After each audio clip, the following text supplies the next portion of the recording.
Before we begin, two quick programming notes. Next week, we're going to push the Parsha Podcast recording on torchzoom.com to Wednesday evening, because on Tuesday, I'm going to be in Baltimore for a wedding of the son of my friend and longtime friend of Torch, Eric Pines. We're also friends and we're also study partners. We studied my grandfather's book. We even are now studying my own book. He said, I want to study your book together. He had no idea how happy he made me. It made me so happy. Not only he mentioned the book, he wants to study it, and his son's getting married in Baltimore. So I'm going to be there just for the day, but it's on Tuesday, and we typically record on torchzoom.com on Tuesday evenings at 6 p.m. Central. So we're going to push it off, please God, to Wednesday. We'll record on Wednesday night, please God, and then I'll have to hustle to go edit it and prepare it for release later on that night, Wednesday night and Thursday morning. So that's item number one. And then there's another wedding. My first cousin, I think he's my youngest first cousin. His name is Daniel Walby, and he's getting married in Los Angeles. And it's also going to be on Tuesday night, and that's February 10th. And I don't know what we're going to do that week about the Parsha Podcast, because I'm not going to be back before Wednesday night. So I'll probably have to record it earlier in the week. I don't know exactly what the story is going to be that week. But regardless, I'm going to be in Los Angeles for 2 days and one night. We're going to take the red eye back. And I'm happy to announce that we're going to, please God, have a little Parsha Podcast, Torch, Rabbi Wolbe get-together in Los Angeles on February 11th, please God. We did this in the summer in Toronto, and it was delightful. I did like a short talk. I don't know if it qualifies as short in your eyes. Short's always relative. For some people, anything less than 3 minutes is short. For me, short is like less than 2 hours. In our family, my father has a rule. If there's like a family get together and there's a speech, you know his rule. His rule is 5 minutes max. But there's a carve out. There's a carve out. He told me, he said, you could go indefinitely. You have no limitations. So I'm not really trained to speak short. But I'm thinking we'll have like maybe a 30 to 40 minute talk, a talk or a speech or a presentation. I don't know what the topic is. Topic TBD. But we'll have some chit chat, some Q&A, some, I don't know, get together. We'll have whatever it is. We'll have a good time. Please God, in Los Angeles. My friend Alan graciously offered to host it in his house. So it's going to be, please God, on February 11th at 6:30 Pacific time in Los Angeles. If this is something you're interested in joining, let me know. RabbiWolbe@gmail.com. And I'll send you all the information. And I look forward to seeing you if you can make it. I did look at the calendar. It's only a couple of days after the Super Bowl. And from what I understand, there's still a Los Angeles team, part of the Final Four. So it's possible that I'll be there in the hangover, the Super Bowl hangover period. We don't know who's going to win yet. And I was thinking, how will this impact our get-together? If everyone's hungover from the Super Bowl festivities. But then I realized, no, this is Los Angeles. They're not into football. They're into the Dodgers and the Lakers, and that's it. No one in LA actually cares about the Rams, much less the Chargers. So that's the second announcement. It'll be free of any Super Bowl hangover, I'm sure. Los Angeles, get together, 6:30 p.m. Pacific time, February 11th. To all of our friends in the city of dreams, the city of angels, we'd love to see you, RabbiWolbe@gmail.com. It's Parshas Bo, and the plagues, the 10 plagues in Egypt are coming to an end. Last week we had 7 of the 10 plagues. And this is Parsha. We read about the coup de grace. Pharaoh has been talking smack for a long time and he's steadily been humbled with each successive plague. He learns more and more about the God of the Hebrews, the God that he so derided at the beginning of the story. Who is God? Why should I listen to God? That's how Pharaoh started. And now he's going to be humbled with finality, singing a different tune in this week's Parsha. The Parsha begins in the aftermath of the 7th plague of hail. Moshe and Aaron appear to Pharaoh and threaten him with the plague of locust. The locust will cover everything. They'll destroy everything that the hail left standing. It'll be an unprecedented swarm of locusts. And before waiting for a response from Pharaoh, Moshe and Aaron turn around and walk out. And like a spurned used car salesman, Pharaoh chased them down. It's the oldest tactic in the book, right? You do it at the car dealership. You walk out, they'll chase you. They'll chase you down. These are the best salespeople in the world. But they'll chase you. It's guaranteed. It happens all the time. Moshe walks out, and Pharaoh and his servants are debriefing the meeting, and the servants of Pharaoh say, how much more do you have to see? Let them go already. They want to serve their God. Let them do it. Don't you know that Egypt is on the brink of being destroyed? So they summon Moshe and Aaron back. And Pharaoh says, okay, I'll send you. I agree. But I'm worried. I'm worried you're going to leave. You're going to hightail out of here. Leave some representatives behind. You keep the kids here. All the adults go. Keep the kids here. We have a deal. I want a collateral guaranteeing you're not going to abscond out of Egypt permanently. You say you want a 3-day festival. You'll travel for 3 days and you offer sacrifice to God. That's what you want? Go. My answer is yes. Believe the kids behind. And Moshe says, no way. We're going to go with our youth, with our old, with our sons, with our daughters, with our flock, with our cattle. This is a festival unlike any other. The two sides fail to reach terms, and Moshe and Aaron are banished.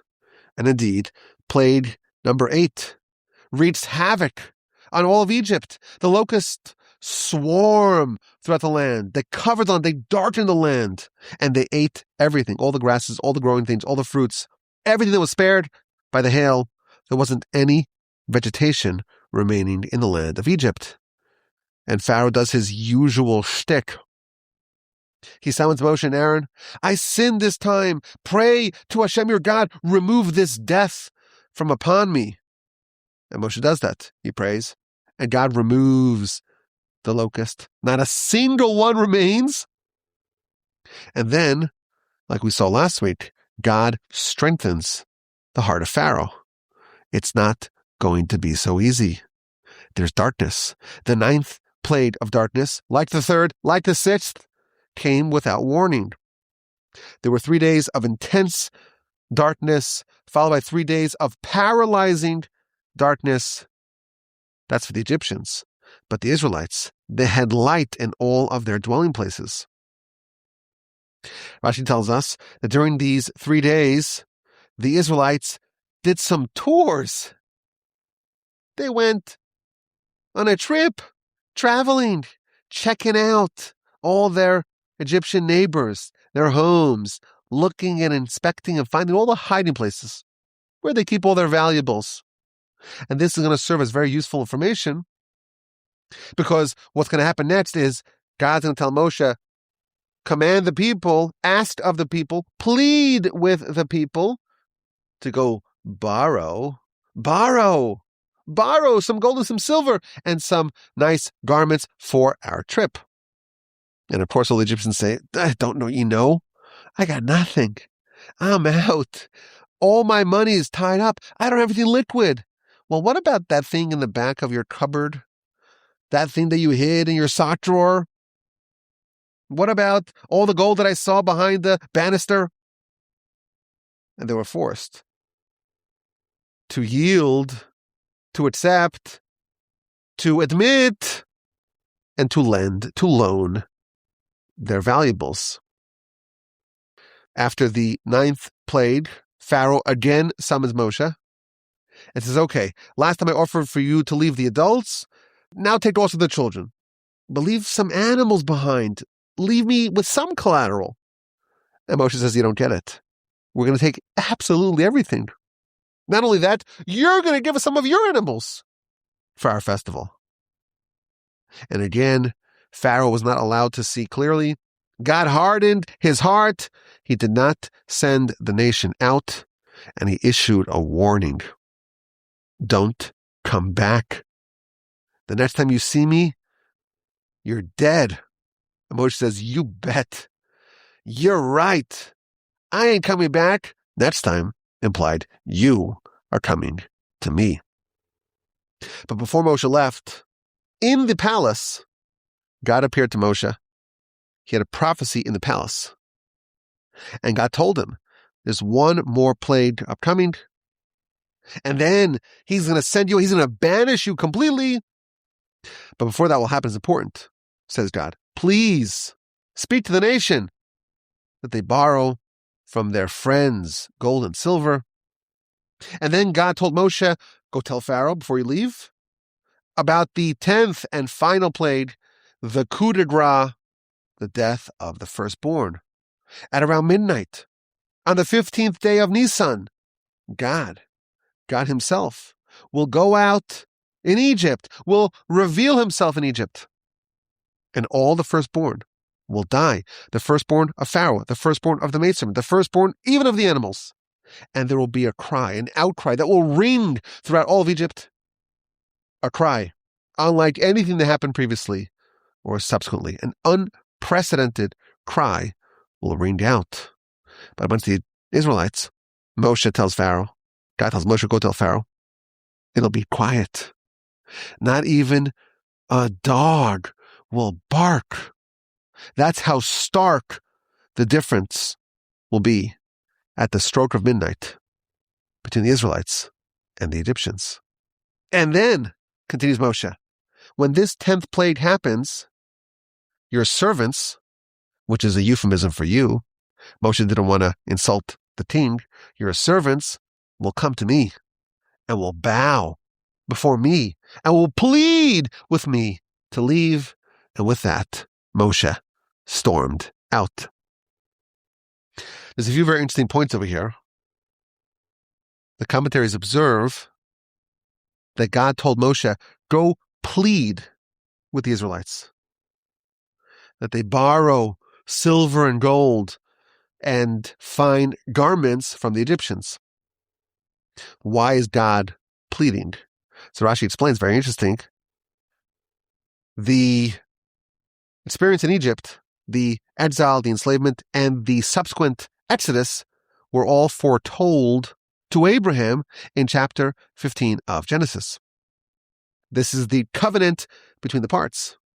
God told Abraham, you should surely know that your descendants, remember at this time, Isaac wasn't even born, but Abraham was foretold, you'll have descendants. They'll be numerous, like the stars, like the sand.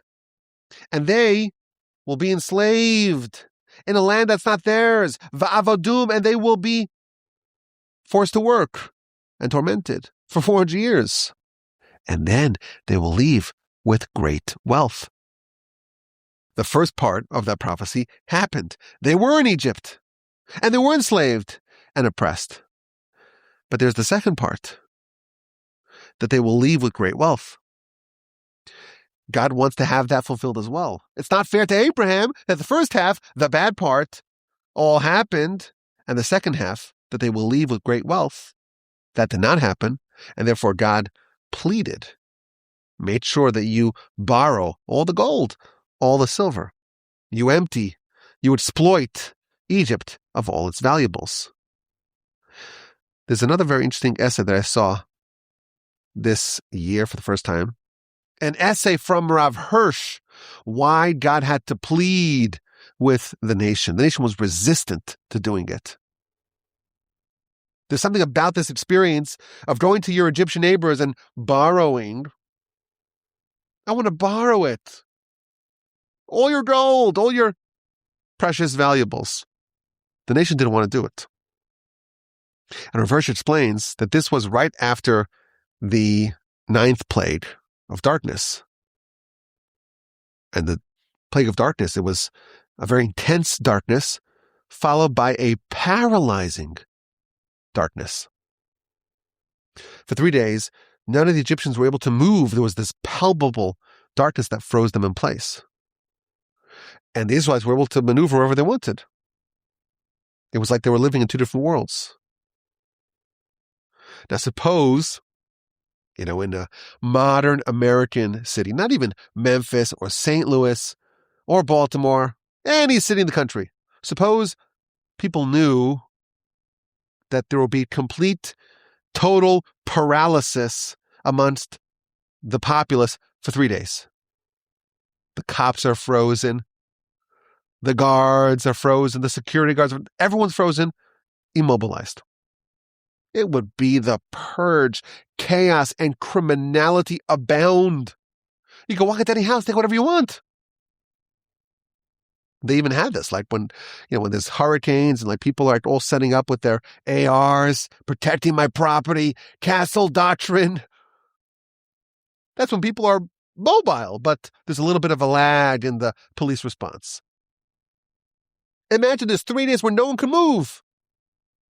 There wouldn't be anything left in anyone's houses. After 3 days, you'd finally be able to move and your house would be completely ransacked, empty. But what happened over here? There was a plague. 3 days of darkness, paralyzing darkness. And the Egyptians got out of that experience. They got out of their paralysis and they inspected their homes. And not a single thing was missing. Not a shoelace, not a leather strap, certainly not any valuables. The Israelites were impeccably honest. And that very much impressed the Egyptians. They gained an appreciation for how refined, how special, how dignified, how noble this nation was. And this is why God had to plead. The plague of darkness, says Rav Hirsch, it created an amazing Kiddush Hashem, sanctification of God's name. Moshe had gained, the verse even tells us that Moshe had gained tremendous esteem in the eyes of the Egyptians, in the eyes of Pharaoh's servants. What's going to happen now? We're going to go borrow from the Egyptians, wink, wink, and they're going to be compelled by God. God's going to shower us with favor. They'll have no choice, really. It'll be another version of their hearts being hardened, their free will being suspended. And what happens 3 days later? Where's all our valuables?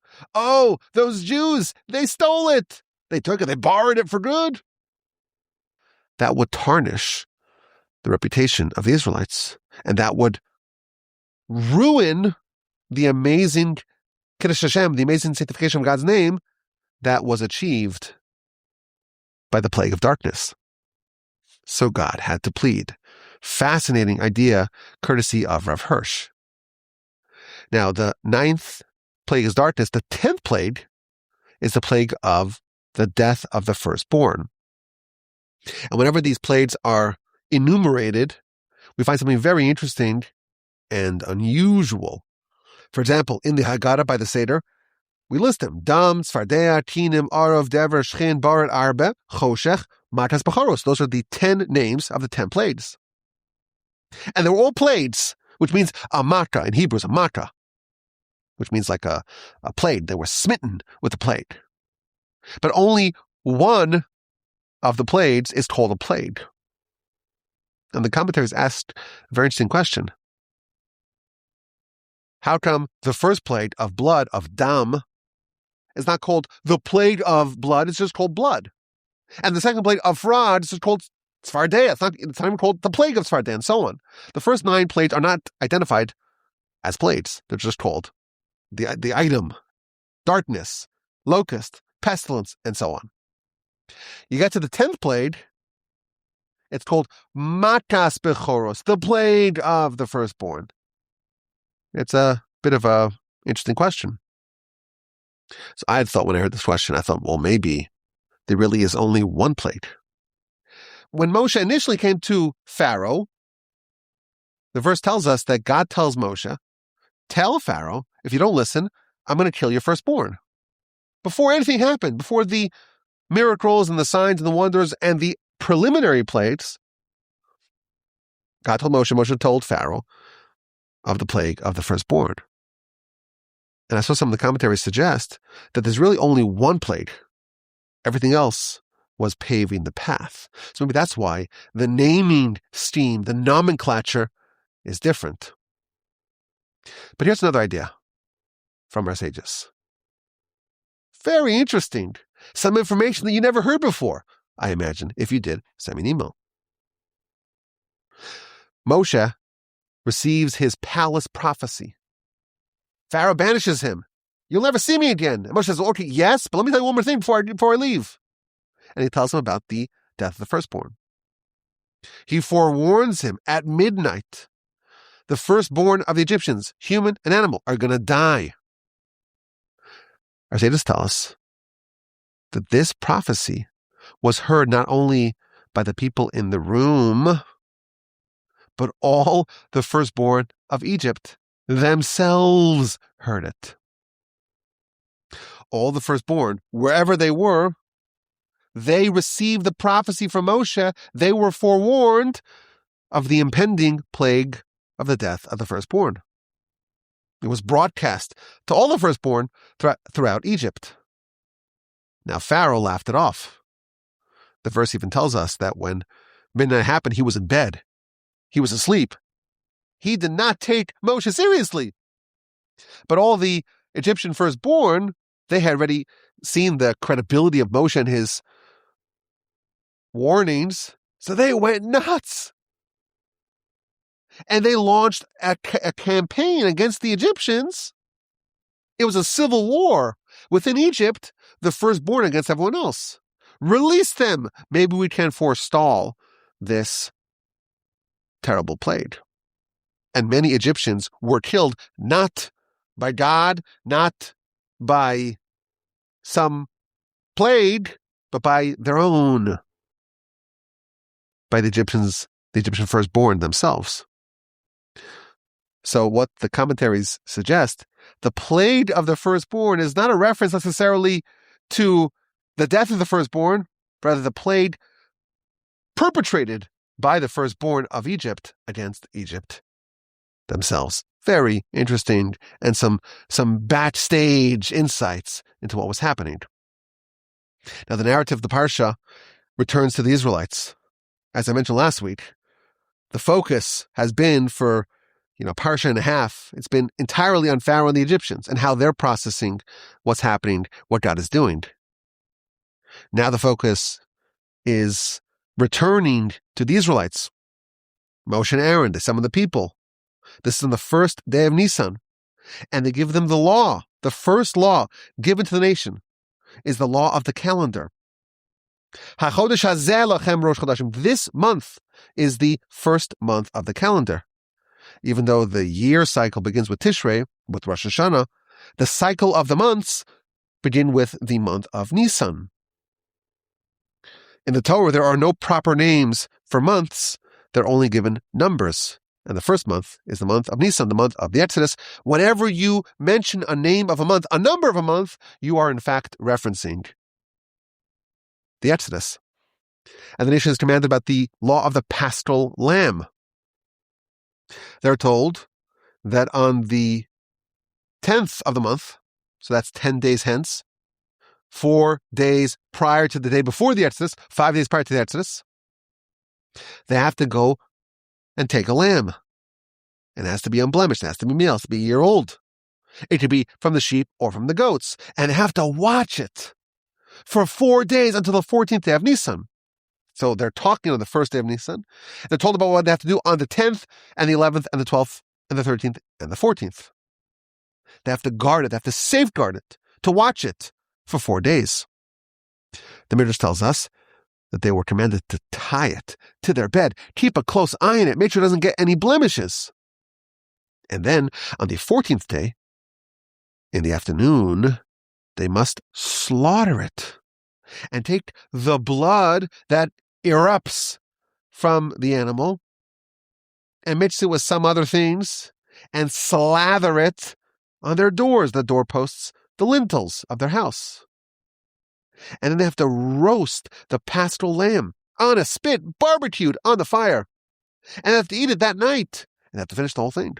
No leftovers. If you have any leftovers, you have to burn it. And how are they supposed to eat it?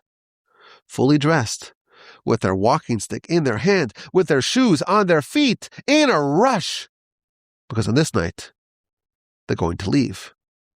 And there's no dilly-dallying. You won't have time to prepare. You're going to leave very, very quickly. And on this night, the nation is told, God will strike every Egyptian firstborn, both human and animal, and will punish the gods of Egypt.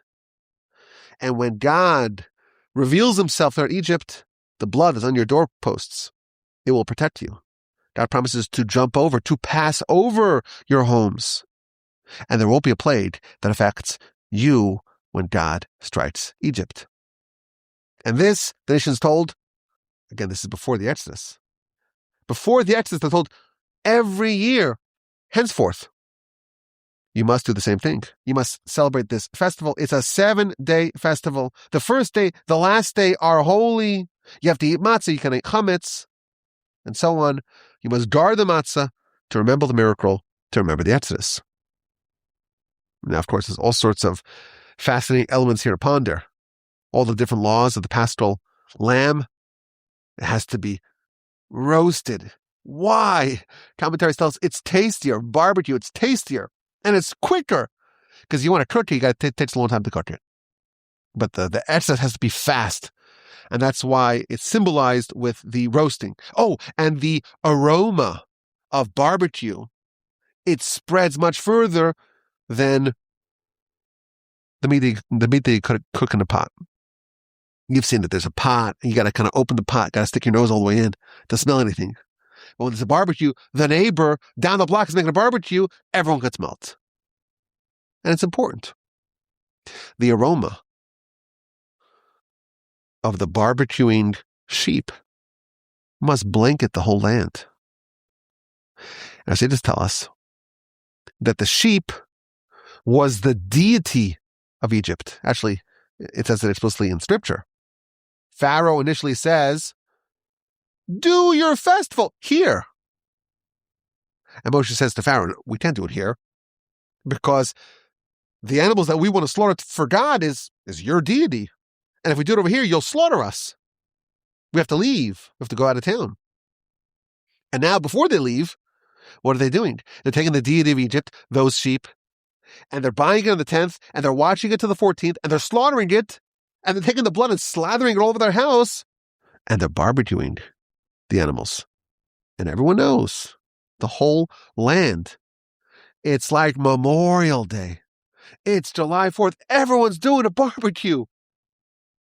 Everyone has a full lamb on a spit, roasting really slowly. And all the Egyptians have to smell the aroma of their deities slaughtered and being barbecued by the Israelites. Now, the Ramban has a nice essay over here where he explains that there's also the astrological sign of the month of Nisan is also the sheep. So this is like the peak of the power of Egypt. And they're going to be trounced at the height of the month with their deity. I mean, this is like when the Egyptians are destroying. It's the 15th of the month of Nisan, the month that is represented by the sheep, which is their deity. We're going to slaughter their deity, and we're going to trounce them and run out of their land, escape their land, but not escape. We're going to leave as teams rushed out by the Egyptians. Now, there's a fascinating Rashi here that tells us some other things that had to happen over there before the Exodus. The day before the Exodus, there was also a mass circumcision. In Egypt, the Israelites, with the exception of the Levites, the Israelites ceased circumcising their boys. The Levites maintained that, the mitzvah of Abraham, but the Israelites stopped doing it. And on the day before the Exodus, meaning the 14th day of Nisan, the same day that they slaughtered and slathered and roasted on a spit, that same day, they circumcised. Hundreds of thousands of circumcisions on one day. Which day? The day right before we're traveling. In the words of the Midrash, the blood of the Paschal lamb and the blood of all that circumcision commingled. The blood and the blood. That's pretty dramatic. And Rashi tells us that there was a reason for this. Citing a verse in Ezekiel, the Exodus had to happen. The time was ripe. But they were, in the words of the prophet, they were spiritually naked. They didn't have the merits that they needed for the Exodus. And therefore God gave them 2 mitzvos. The day before you leave, 2 mitzvos, blood and blood. The blood of the Paschal offering and the blood of the circumcision. These bloods will give you life. Moreover, tells us Rashi, the Israelites themselves were idolaters. The Israelites themselves had deified those aforementioned sheep. And it's important. Take those sheep that you had deified and withdraw yourself from it. Withdraw from those idols. And how do you withdraw from the idols? You take something which is so sacred, sacrosanct. Oh, the sheep, the deities. Slaughter it and take the blood and pronounce it to the whole world, publish it to the whole world that this is the blood of that former deity of mine. And take that animal and roast it so everyone knows exactly what you did, exactly what you eschewed, exactly what you walked away from. With these 2 mitzvos, with these 2 bloods, the blood of the Paschal offering, the blood of the circumcision, the nation earned the merits for the Exodus. Moshe summoned the nation. He gave them the instructions, and they heeded. They listened. There's a very interesting verse in 12:28. The verse says that after Moshe told this to the nation on the first day of the month of Nisan, Vayelchu vaya'asu b'nei Israel. They went and they did it. They performed it. What they were commanded to do.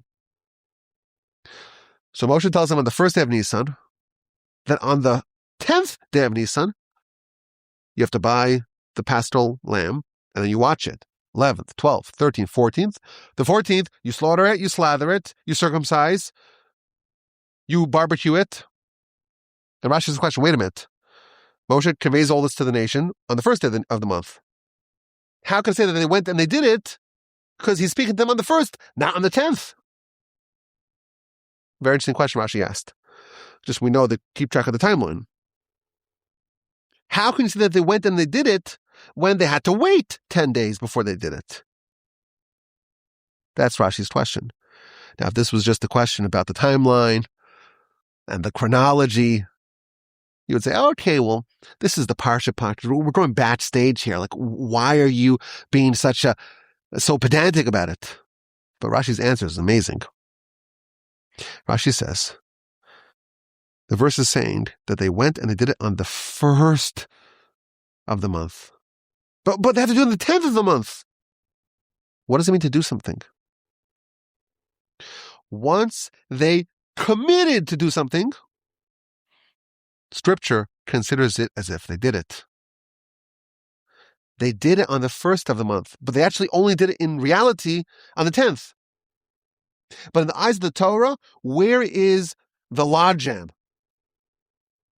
Where's the bottleneck? Where's the actual difficult? Where's the point of leverage in any great transformation? It's not in the implementation, it's in the decision. They made a decision on that day. They heard something that was terrifying, do you imagine? 210 years in Egypt. And they become prolific idolaters like the Egyptians. And now they're told, in 10 days, you buy that lamb that's so revered, and you watch it tied to your bed, fully aware of what's going to happen to this lamb. And you have to watch, make sure it doesn't get any blemishes. And you have to slaughter it. That's like unbelievable for an idolater. And you take the blood and you publicize it, and you barbecue it. That's a lot to handle. And the nation made a commitment. We will do it. In the eyes of God, in the eyes of the Torah, they did it already. We have a bit of a misunderstanding, Rashi's telling us. Where exactly does a great transformation happen?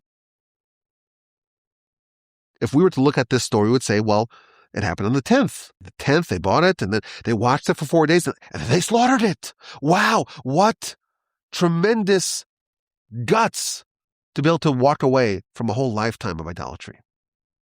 What brave, and then to roast it so everyone knows what they're doing? Amazing. Says the Torah, no. The real transformation happened on the 1st when they agreed to do it. Once a firm decision has been made, everything else is just, you're just coloring within the lines. It's already in the bank, not in the bank, but it's a breeze compared to that conviction, that decision that you made at the time.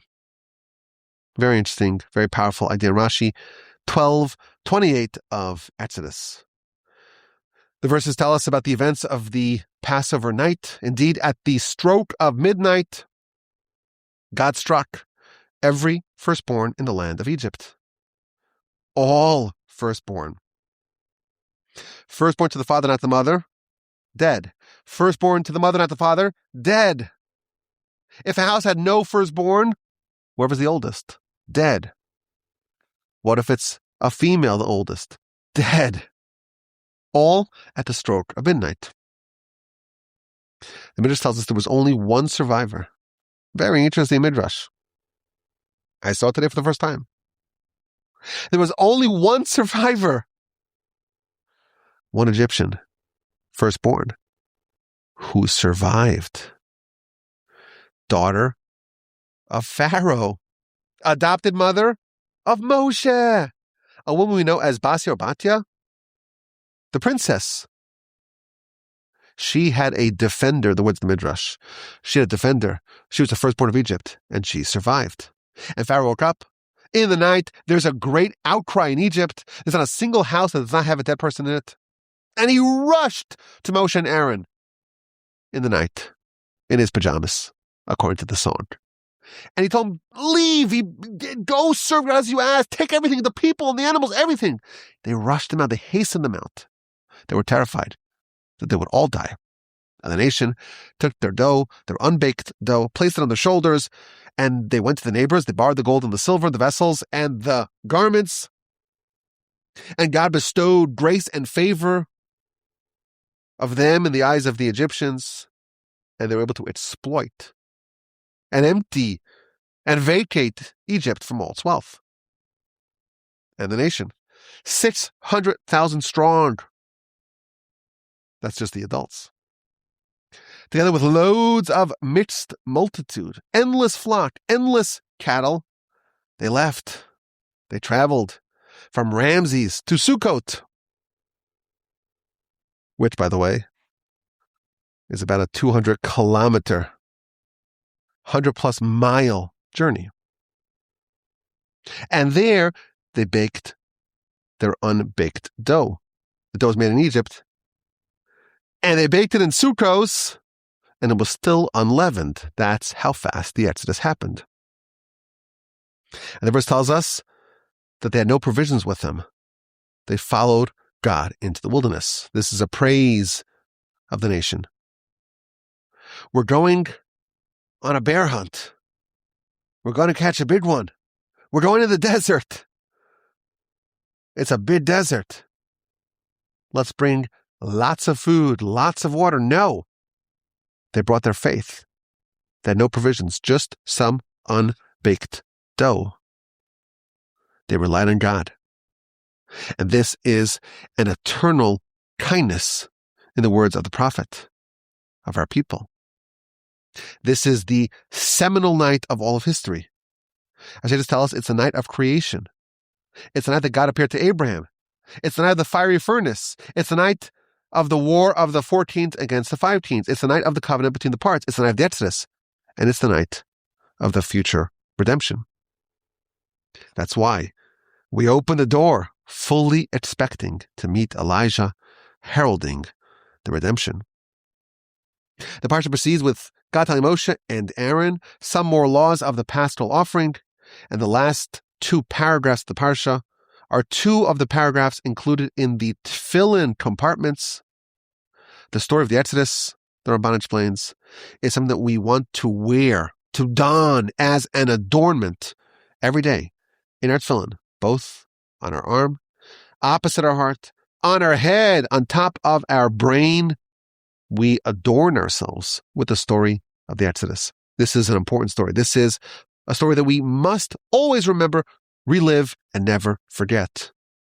We're commanded to tell it over every day, in the morning and at night. We have all sorts of mitzvos related to it. And we wrap it, we bind it to ourselves, to our mind, to our heart, to our emotions, to our intellect every single day. Of course, that's his Parsha. We're going to pick up the story. The nation's leaving, and then Pharaoh has some reservations. He gets some cold feet, and he makes a very, very poor decision. That's the Parsha. Let's go a bit backstage. After all, that's the theme of Year 10 of the Parsha Podcast. Let's see what else we can learn behind the scenes. We read the book of Exodus, and we're reading about the nation going to Egypt. And they're under the protection of Joseph, but then he dies, and his brothers die, and the whole generation dies. And the nation is mistreated. And there's a new Pharaoh in town. And he doesn't remember Joseph. And he begins to make special taxes and infanticide and harsh labor. It's terrible. And we kind of take it for granted as a given that the Israelites were enslaved for hundreds of years. The descendants of Abraham, Isaac, and Jacob, of these great beacons, they're enslaved. Oh, and then they're redeemed. Amazing. With these miracles, with these wonders. Why did this all happen? Why did the nation have to experience the years of servitude? What's the backstory? What's the origin of the time in Egypt? And how do we understand the years of servitude and what's happening over here with the Exodus? So we mentioned earlier already that the Egyptian experience was foretold to Abraham at the covenant between the parts, chapter 15 of Genesis. God told Abraham, Yadoa Teda, you should surely know that your descendants will be foreigners in a land that's not theirs. They'll be enslaved and oppressed for 400 years, and afterwards they will leave with great wealth. This is before Abraham even had any children. He was 70. This is 30 years before the birth of Isaac. And he's already been told about his descendants, who will be as numerous as the stars and the sand, who will inherit the land of Israel, who will be God's people. They're going to have to endure a multi-century enslavement in a foreign land. Why? Why did the Israelites, the people, the nation of Abraham, from the very beginning of their nationhood, from the nascent stages of this great people, even before Isaac is born, it's already established that they're going to have these hundreds of years of servitude.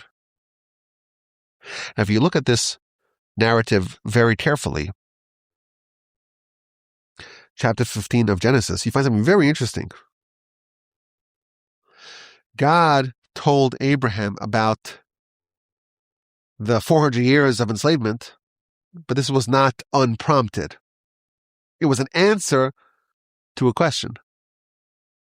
Abram asked a question, and this was God's answer. Chapter 15 begins, this is in Genesis.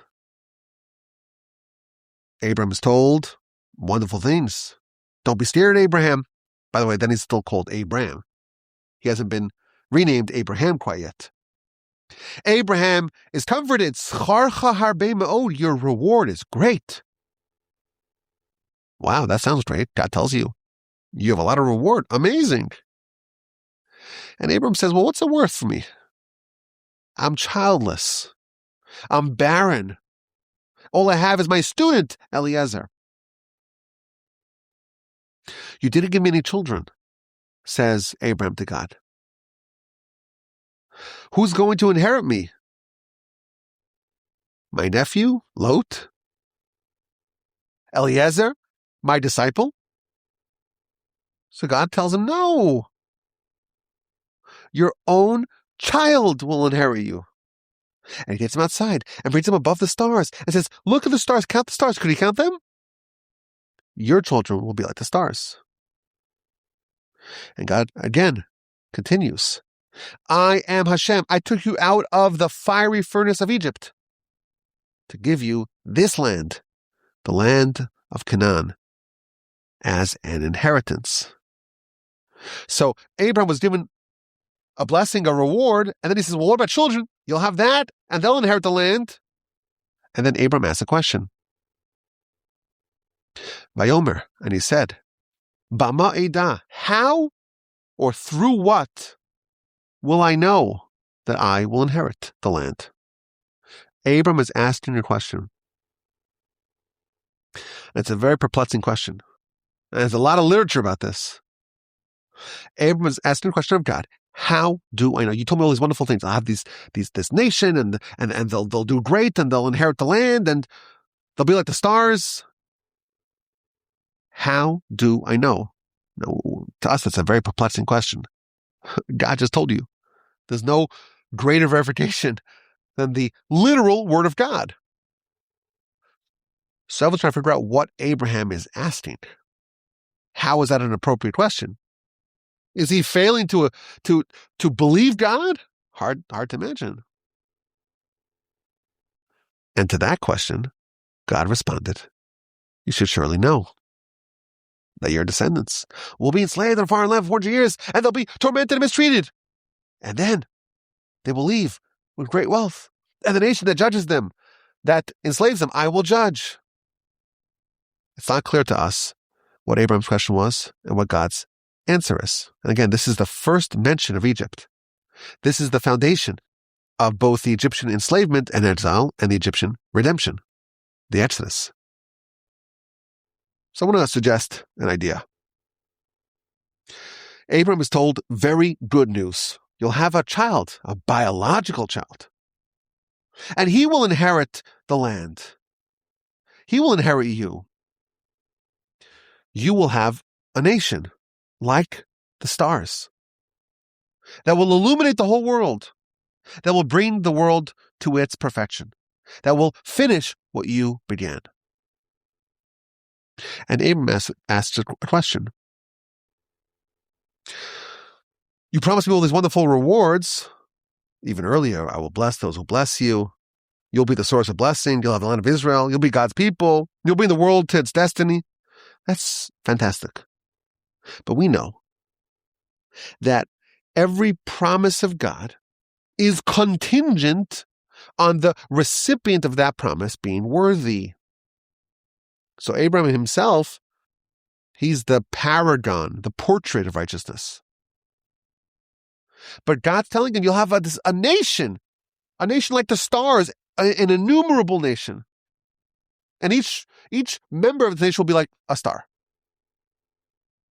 You'll have an endless, an infinite nation, and each one of them will be like a whole star that can illuminate the whole world.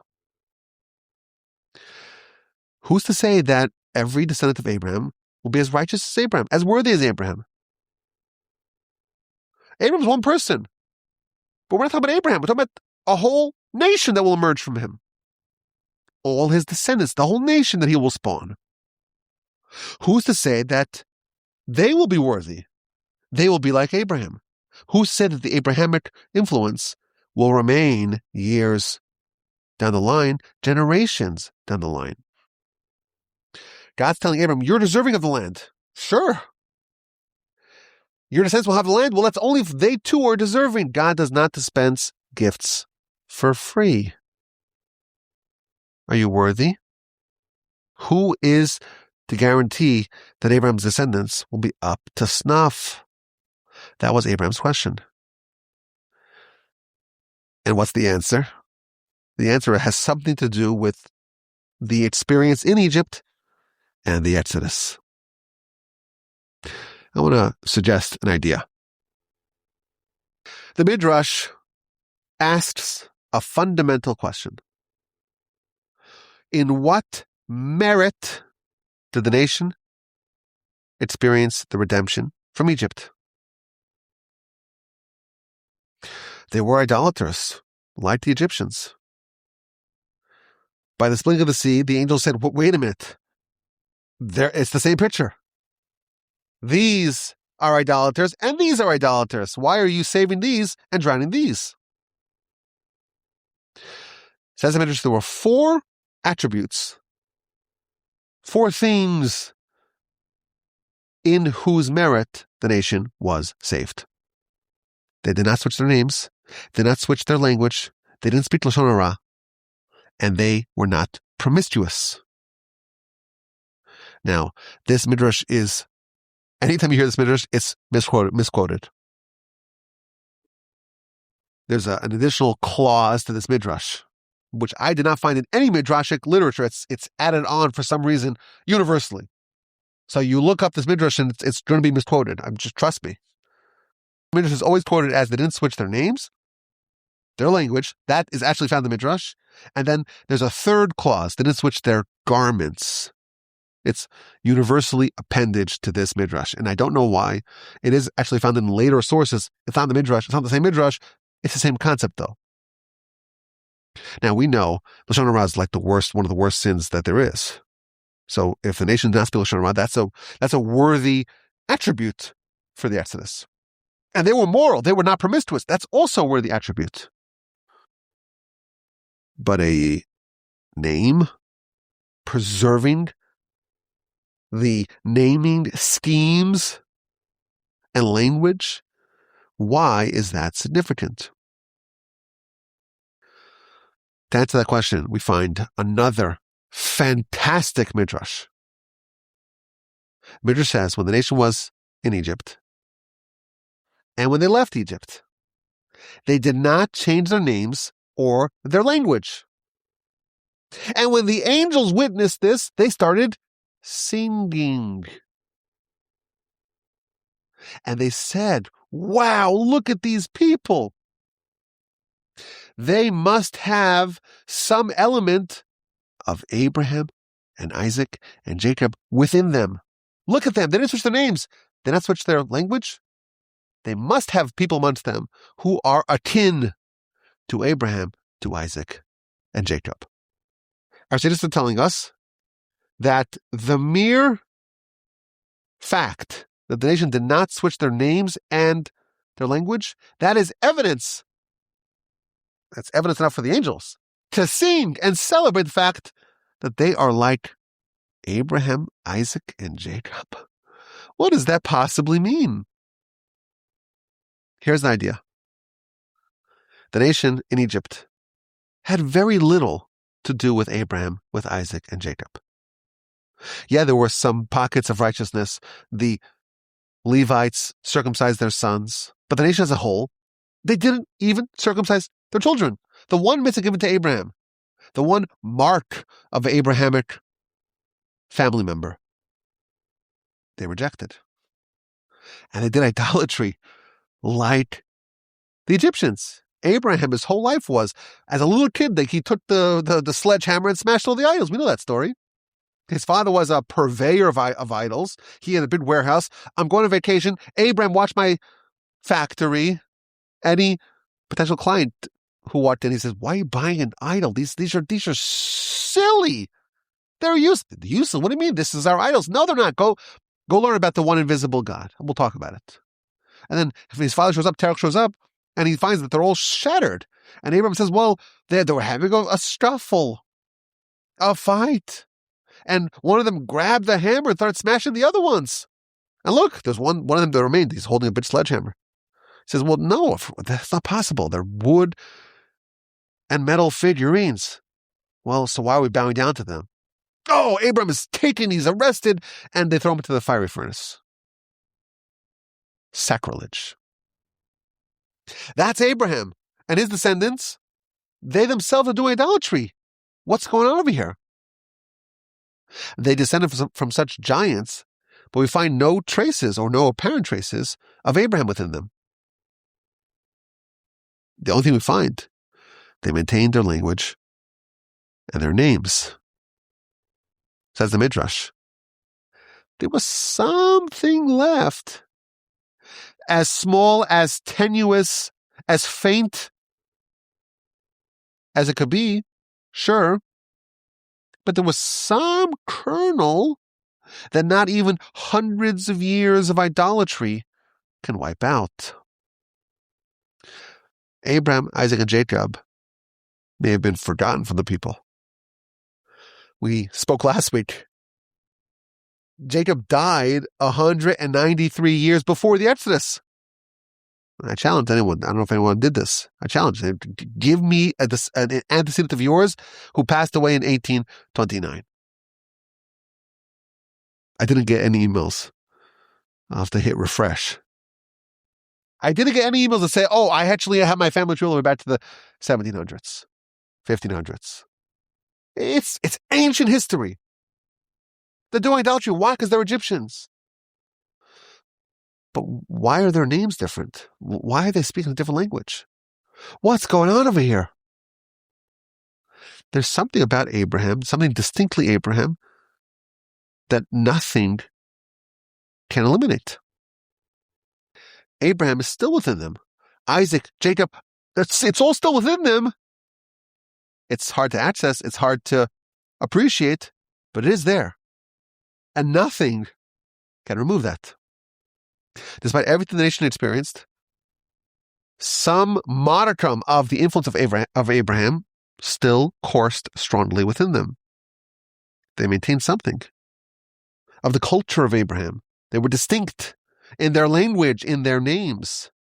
And that proves that no matter what, the spirit of Abraham endures. It still exists within his descendants. Sure, they were influenced by their Egyptian neighbors that became idolaters.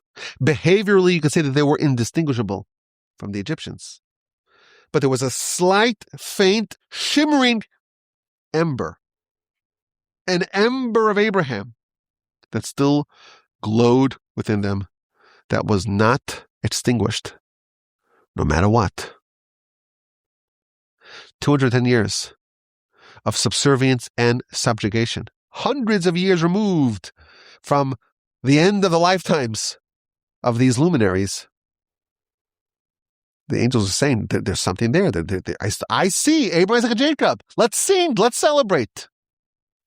Immense Abrahamic power exists in the hearts of these enslaved Israelites. Abraham was told, good news. Good news. You'll have a nation like the stars. Like the stars, and they'll inherit you. And they will earn this great land. And they will be your continuity. And Abraham says, wait a minute, but maybe my influence will erode over time. And maybe the people will do their own thing. Who's to say that what I achieved will be permanent? And God says, okay, we'll find out. You're correct, Abraham. The only way to have this blessing is if what you achieve is really, truly permanent. And I will show you how it's permanent. I will bring them to a state, to such a sad, sorry, depressed state, where in no visible way they could possibly maintain what you're maintaining. And even then, it will be undeniable that your influence still remains. Now, the nation, before they were allowed to go, they were naked from mitzvos. And God gave them a few mitzvos. The blood of the paschal offering, the blood of the circumcision. The nation was displaying an example. They're manifesting an example of how their connection with Abraham wasn't just surface level, wasn't just language, wasn't just culture. It's there. Abraham, how did he start? He started by shattering the idols. and being willing to be an outcast by everyone he knew. And when he shattered those idols, he was thrown into a fire. And God saved him. The nation is told, I want you to do what Abraham did. Take your idol. I don't want you to just slaughter it right now. You have 10 days to prepare about what's going to happen. On the 10th day, I want you to buy it, but even then, don't slaughter it. Hold it for 4 days. Make sure you know exactly what you're doing. You're not rushing into this. And then I'm going to take a knife, sharp knife, and slaughter the deity of Egypt, and the deity of yours on some level. And catch the blood and slather it. You don't care what anyone else thinks. You're like Abraham. And then Abraham, he risked his life for this. I want you to do the same. You're not hiding this in your house. You're publicizing it. And then you're taking it and you're roasting it. And the smell is going to spread throughout the whole land. And every single Egyptian who we're told earlier in the Torah, Moshe said to Pharaoh, if we slaughter the deity of Egypt, they will slaughter us. This was the equivalent of them being cast into the fiery furnace. Are you willing to do it? Are you like Abraham? The blood of the Paschal offering demonstrated that this nation, it's not just something incidental. Oh, they speak the language and the naming scheme. We see the same exact attribute. Look, they're like Abraham. No matter what, nothing can wash it away. Yes, they may behave in a way that's very un-Abrahamic, but that's just surface. The truth, the heart of the matter, who they really are, it's still Abraham. Abraham was given one mitzvah, circumcision. That's the second blood. Circumcision. The day before you travel, hundreds of thousands of Jews took a sharp knife and circumcised themselves. The day before it's time to leave Egypt. The day before moving, right? You don't schedule elective surgeries. It's elective. You want to make sure that you're healed from that, right? Day before we're traveling. We're going to flex our Abrahamic muscles. We're going to circumcise the day before. The blood of the Pesach, the blood of the meal, it's mimicking Abraham. We're going to roast the deity of Egypt. Just as Abraham destroyed the idols and was thrown to the fire as a result, was willing to die to repudiate idolatry, we'll do the same. Moshe and Aaron already told us, anyone who touched the deity of Egypt will be slaughtered. We don't care. We're doing it. We're like Abraham. The mitzvah of Abraham, circumcision, we're going to do that. And they went into the wilderness. The first commandment given to Abraham is Lech Lecha, leave, depart. Again, the mark of Abraham is found in his descendants. Notwithstanding hundreds of years and all that tumult and chaos and all that surface level of apparent anti-Abraham behavior, they're going into the unknown, just like Abraham. They follow God. They trust him. They don't have any provisions. They have nothing but their faith. I had a suspicion that we could probably identify within the Exodus story all 10 of Abraham's 10 trials. The nation is exhibiting the same attributes, the same characteristics that Abraham had. For example, we know, our sages tell us that 80% of the Israelites did not make it out. The Exodus was the nation saying goodbye to close relatives, just as Abraham had to send Ishmael away. It was an act of faith to walk away, to leave, to depart. Abram, at the coming of the parts, he's trying to assess what is the extent of the Abrahamic attributes and qualities and way of life. How deeply has this penetrated me and my descendants? How do I know that it will endure? That's the story of the exile and the Exodus. For hundreds of years, the nation was placed into the most challenging circumstances. And Abraham and his genes and his attributes endured. I was thinking today about the flip side of this. We see an example of something which is the exact opposite of this. Esau developed a hatred for Jacob.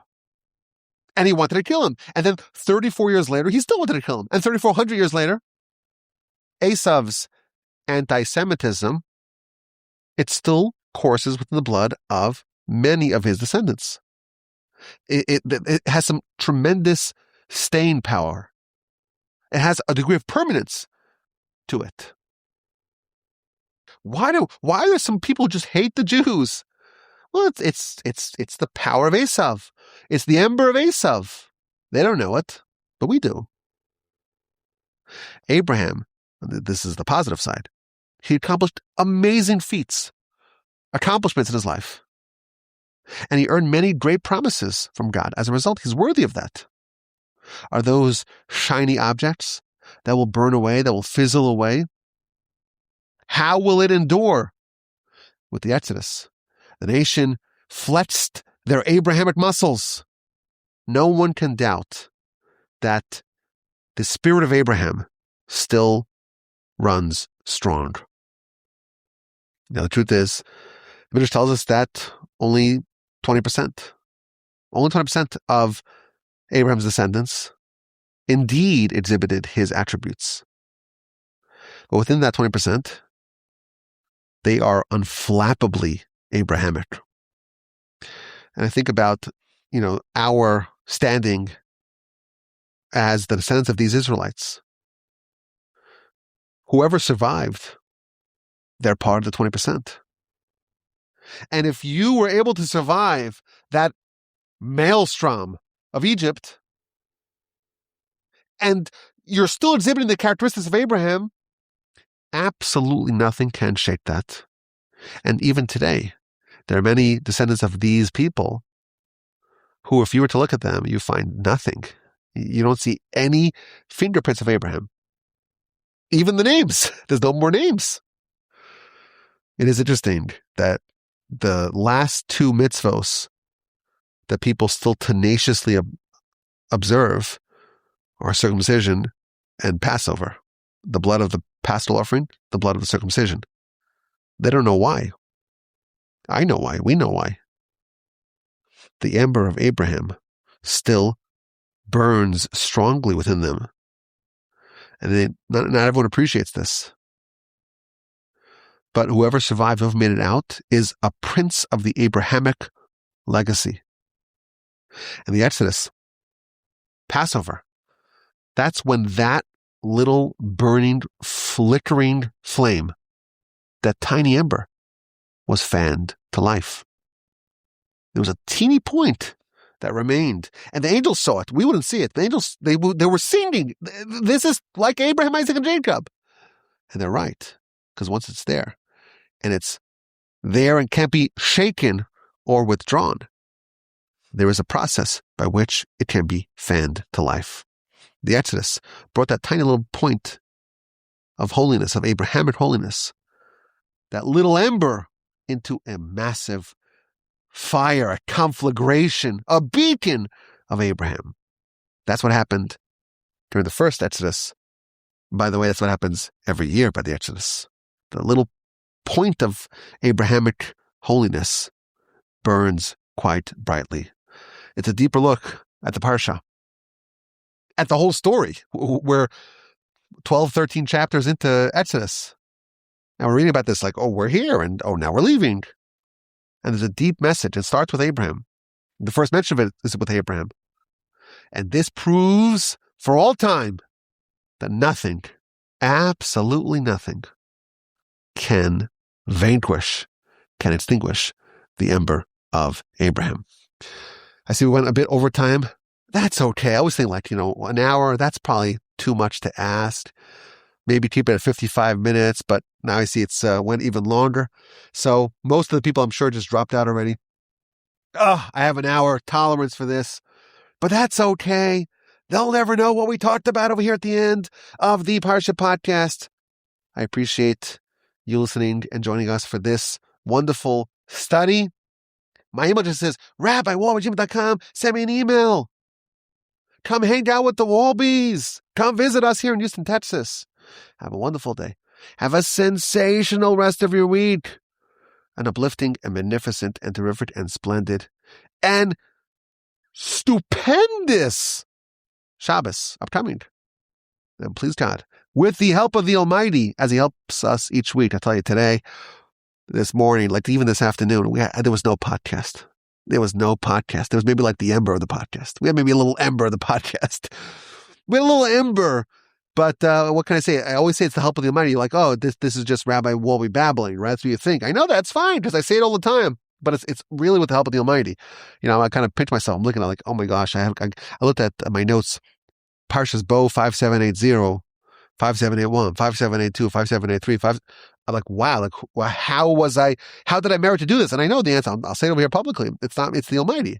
I think it's in your merit. It's just, I decided to do the Parsha podcast, and you decided to listen, and in your merit, the Almighty says, well, I can't embarrass the Wolbies, can't embarrass the Torch Center, I'm going to have these people click and refresh, and nothing there, I can't do that to them. So in your honor, I have a Parsha podcast, but really it's with the help of the Almighty. So with the help of the Almighty, we'll come together again next week for another edition of the Parsha Podcast. And again, the image says, rabbiwolby@gmail.com.